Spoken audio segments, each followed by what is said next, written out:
আজকে আপনাদের আমি দেখাবো ডিম আলুর ঝোল। চলুন রান্নাটি শুরু করা যাক। কিভাবে ডিম আলুর ঝোল খুব সহজে রান্না করা যায় সেই রান্নাটি আজকে আপনাদের দেখাবো। দেখুন রান্নাটি এখন আমি শুরু করছি। দেখুন আমার ফ্রাই প্যান গরম হয়েছে, এখন এর মধ্যে আমি তেল দেব। এর মধ্যে আমি তেল দিয়ে দিলাম।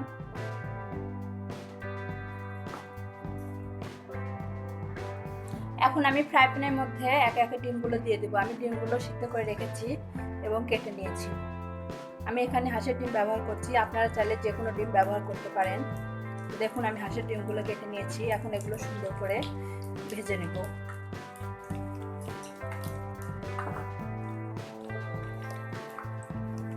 আমি এখানে কিছুটা লবণ দিয়ে দিলাম।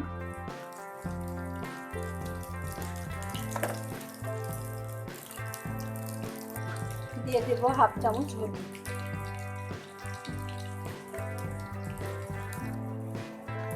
এখন আমি ডিমগুলো একে একে উল্টে দেব।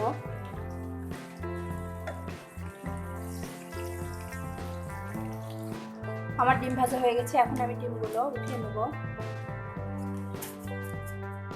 আমি এখন ফ্রাই প্যানের মধ্যে গোটা জিরে দিয়ে দেব। আমি অল্প পরিমাণ গোটা জিরে দিলাম।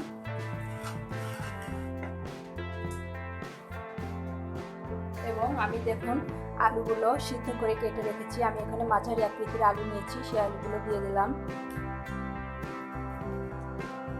আমি এখন এই আলুগুলো ভেজে নেব।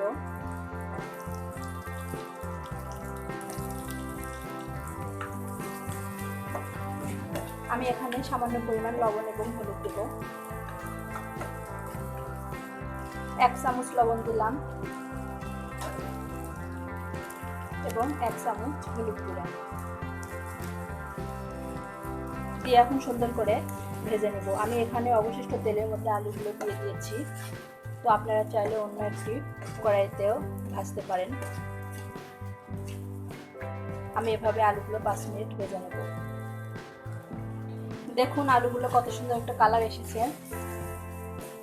আমার আলুগুলো ভাজা হয়ে গেছে, এখন এর মধ্যে আমি পরিমাণ মতো জল দিয়ে দেব। আমি এখানে জল দিয়ে দিলাম। জল দেওয়ার পর আমি এখন 4-5 মিনিট ঢাকনা দিয়ে ঢেকে রেখে দেব। এর মধ্যে আমি সামান্য একটু ঝালের গুঁড়া দেব। 1 চামচ ঝালের গুঁড়া দিয়ে দিলাম।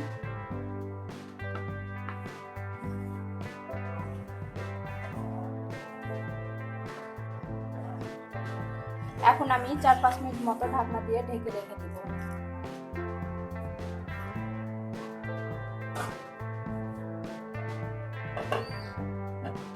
আপনারা মাঝে মাঝে ঢাকনাটা তুলে একটু নেড়ে দিবেন, তা না হলে নিচে লেগে যেতে পারে।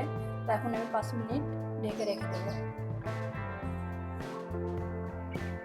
দেখুন জল এখনো শুকায়নি, তো আমি রেখে দিলাম। দেখুন আমার জল প্রায় শুকিয়ে এসেছে, এখন আমি এর মধ্যে আদা বাটা দিয়ে দেব। দিয়ে দিলাম 1 চামচ জিরা বাটা এবং 1 চামচ আদা বাটা।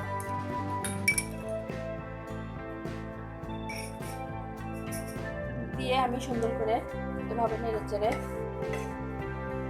আবার ঢাকনা দিয়ে ঢেকে রেখে দেব।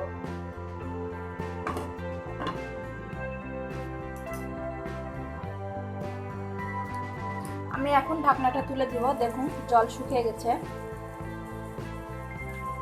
এখন ঢাকনাটা আমি তুলে দিলাম, সুন্দর করে এখন আরেকটু ভেজে নেব। আমি এখানে কিন্তু আলুগুলো মাছের আকৃতি নিয়েছি, দেখবেন। তো আপনারা অবশ্যই এরকম আলু নেওয়ার চেষ্টা করবেন, তাহলে এই রান্নাটা অন্যরকম একটা ভালো লাগবে, স্বাদ আসে। তো দেশীয় আলু হলে ভালো হয়। আপনারা চাইলে ছোট মাঝারি আলুগুলো নিতে পারেন। হাতের কাছে দেশি আলু না পেলে এগুলো আলু নেবেন, কোনো সমস্যা নেই।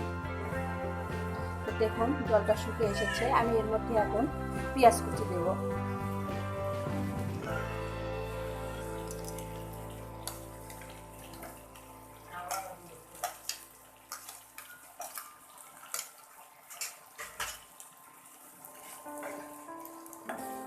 দিয়ে পেঁয়াজ কুচি দিয়ে দিলাম। এখন আমি এগুলো একটু হালকা ভেজে নেব আর একটু।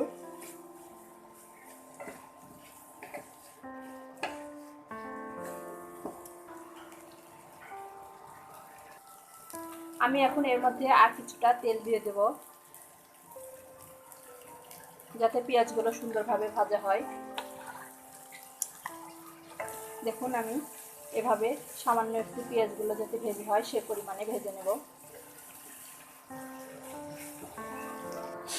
দেখুন আমার আলু ভাজা প্রায় শেষ হয়ে গেছে। এখন এর মধ্যে আমি ছোলানো রসুন দিয়ে দিলাম। তো দেখুন আমি যেভাবে রান্না করছি আপনারা চাইলে এভাবেও রাখতে পারেন, এগুলো লুচি অথবা পরোটার সঙ্গে খেতে খুব ভালো লাগবে। এভাবেও রাখলে আপনারা খুব সুন্দর খেতে পারবেন। এখন আমার ভাজা হয়ে গেছে। এখন এর মধ্যে আমি জল দিয়ে দেব। আমি এখন এর মধ্যে জল দিয়ে দিলাম। এর মধ্যে আমি ঝোলের পরিমাণে জল দিয়ে দেব, কারণ এখন আমি আর এটি শুকাবো না এবং ভাজবো না, সেই জন্য আমি পরিমাণ মতো জল দিয়ে দেব। দেখুন আমার পরিমাণ মতন জল দেওয়া হয়ে গেছে। এখন আমি এর মধ্যে দারচিনি এবং এলাচ দিয়ে দেব। দেখুন আমি 2টা এলাচ এবং দারচিনি দিয়ে দিলাম সামান্য একটু। দেওয়ার পর আমি এটি ঢাকনা দিয়ে ঢেকে রেখে দেবো। যখন পুরা বলক আসবে তখন এর মধ্যে আমি ডিমগুলো দিয়ে দেবো। আগে ডিমগুলো দিলে ডিমের কুসুম ছড়িয়ে যেতে পারে, সেই জন্য আমি ডিম পরে দেব।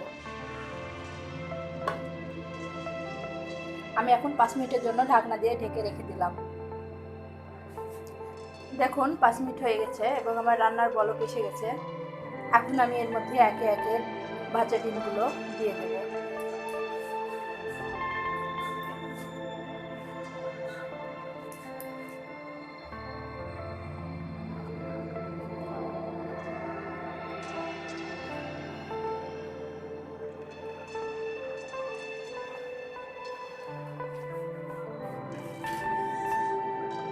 আমি একে একে ভাজা ডিমগুলো দিয়ে দিলাম।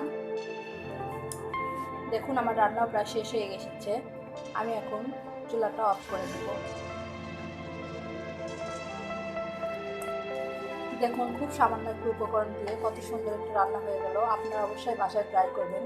প্রতিদিন একঘেয়েমি রান্না ভালো লাগে না, সেই জন্য আপনারা বাসায় রান্নাটি ট্রাই করবেন এবং খেয়ে আমাকে কমেন্টের মাধ্যমে জানাবেন যে আসলে রান্নাটি কেমন লাগলো। তো চলুন এখন রান্নাটি সার্ভ করা যাক।